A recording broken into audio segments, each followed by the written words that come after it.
I am going to the eastern Sierras of California, to the Inyo Mountains.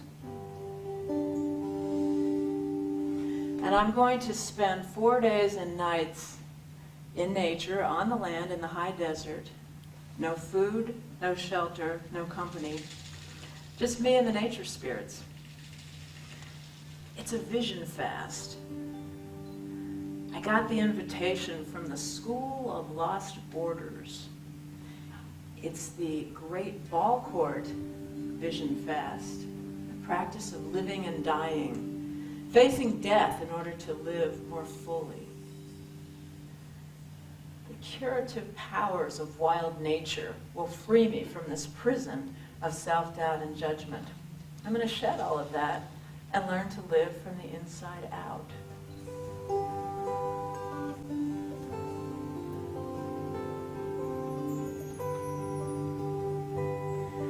In the month of May I headed west, my spirit to renew.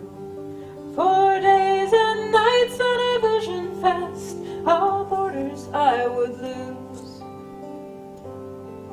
No shelter, food or company, just dust and rocks and wind. And a daily note at the stone pile from my buddy across the ridge. On the great Ballcourt I'd play my best, dancing with the lords of death.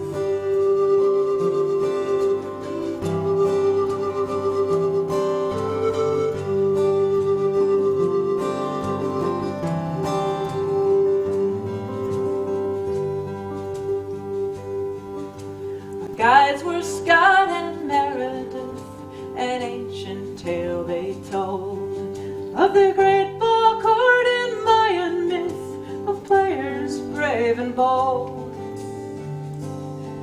Like the hero gods before them, they defied the lords of death. So the rain would bless the yellow corn, they faced a final test. And the losing captain gave his life to a shining black obsidian knife.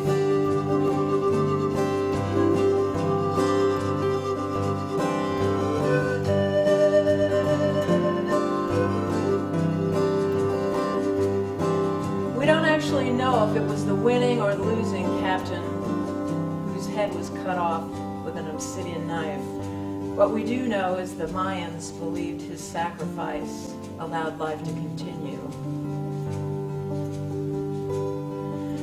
We traveled up the mountain to Great Spirit dwelling place. 3 days we sat in council there, our hopes and fears to face. And I told them of my purpose, to live from the inside out. On Decision Road I'd place my feet to heal old shame and doubt. I would heal old shame and doubt.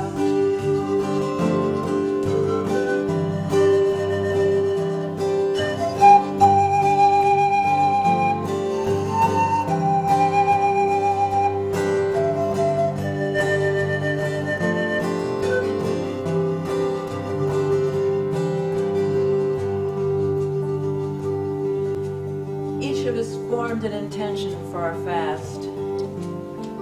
Mine was to declare that I am a woman who lives from the inside out. Thinking maybe by the end of 4 days it'll be true. On the first morning of our fast, Scott wakes us up at some ridiculously early hour with a corny rendition of a Beatles tune.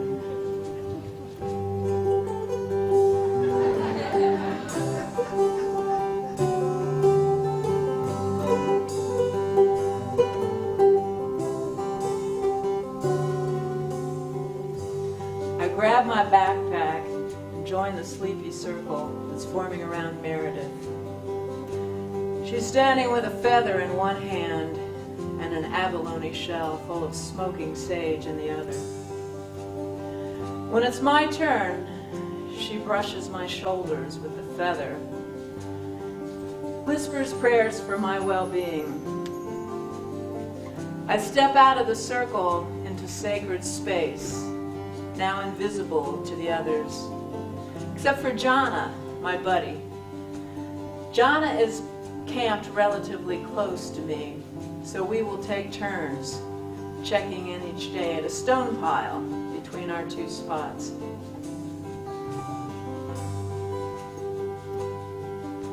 The sun had rose so early the day our fast began. With blessings from our loving gods, we set out on the land. My buddy Jeanne walked with me. She's a doctor from Vermont. Till we parted with a fond farewell, each to our solo spot. By the place where she laid her head, she tied a scarf deepest red.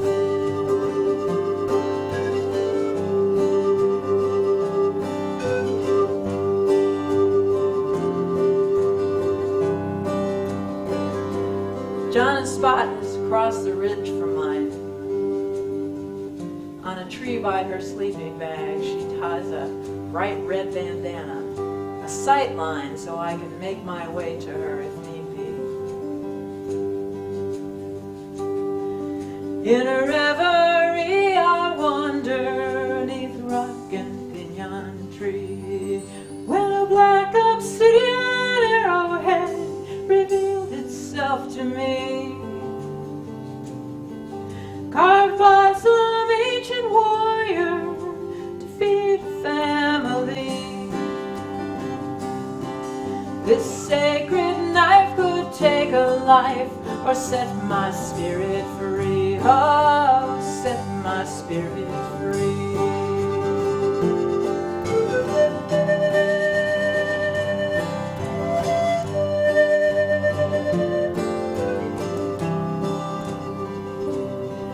In a valley stands a stone pile between Jeanne's spot and mine.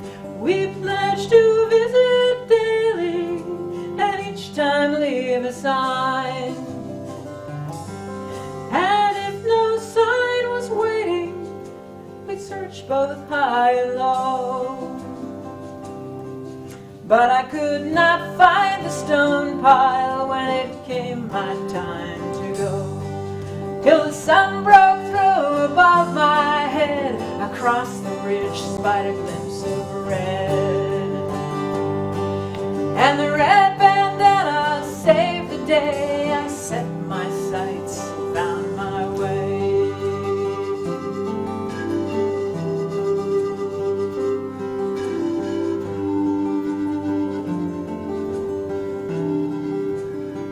So what did I do for 4 days out there?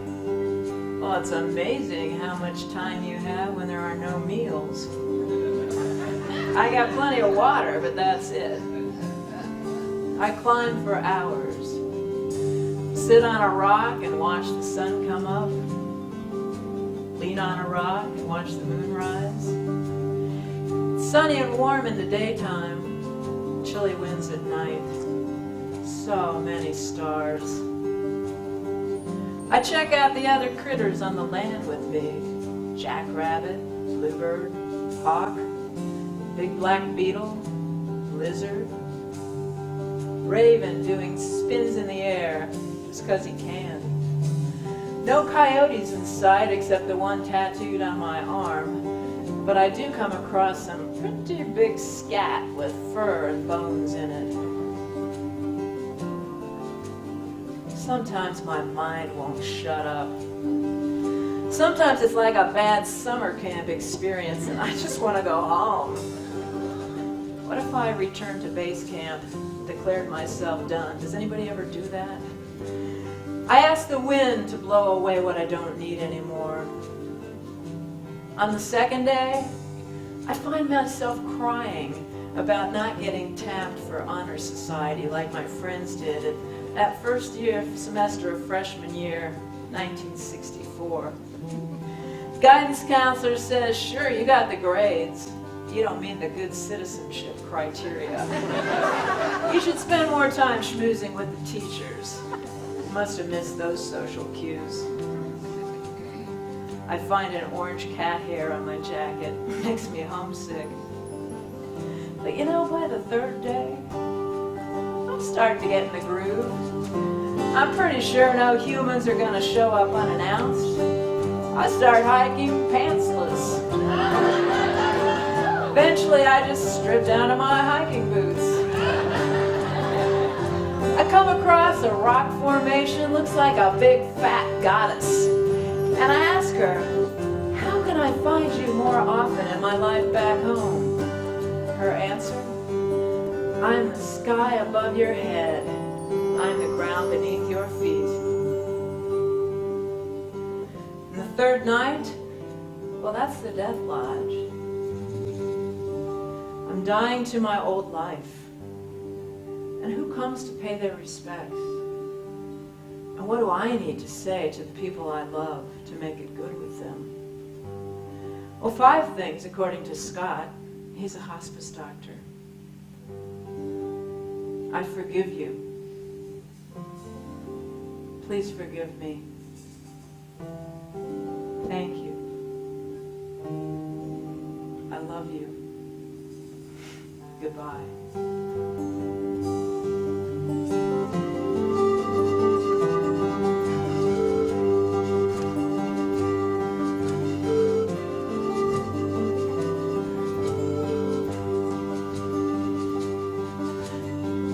Day, we are to return to base camp to dance on the Ballcourt with the Lord and Lady of Death. On the 4th day I was summoned on the great Ballcourt to dance. Through a gate of bones a wily fool bid me take my chance. And I brought my sacred weapons of nakedness and mirth. Though I had no name, I played the game for all that I was worth. For I danced with death and I found rebirth when I sang my song to Mother Earth. 'Cause when the going gets tough, tough get naked. Always worked for me. I return alone to base camp I return alone to my spot for the last night when we are encouraged to stay up all night crying for a vision being born into our new life. For me, it's an interminable night. And I'm convinced it's the one night in all of eternity when the sun never rises. I'm cold and uncomfortable, and I'm pissed off at everybody who thought this was a good idea. It's too hard. Then I remember Patty and my friends and family who are praying for me tonight. I start to watch the constellations, the Dipper, Orion, Cassiopeia. Pay attention, Mackey, I tell myself, this is the good part. Finally, the moon rises, La Luna, a waning crescent moon. I doze off. And in my dreams, Coyote cuts out my heart with an obsidian knife, pops it in his mouth, gives me a new heart of gold.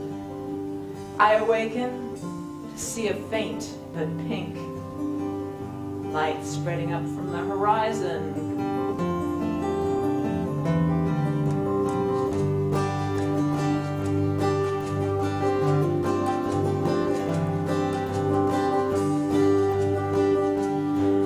That last night was the longest, the stars my only friend. In the rumble of the thunder, I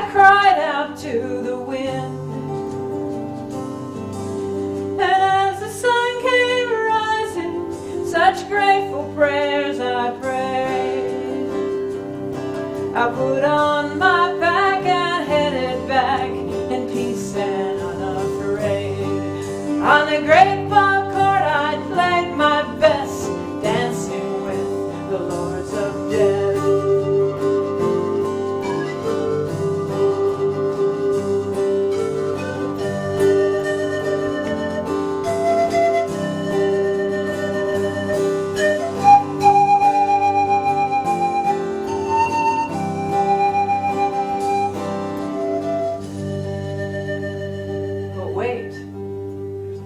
Part to the story. It was nearly 6 months later when a package came one day. Jeanne sent the red bandana with a letter that did say, here's a present to remind you if by chance you go astray.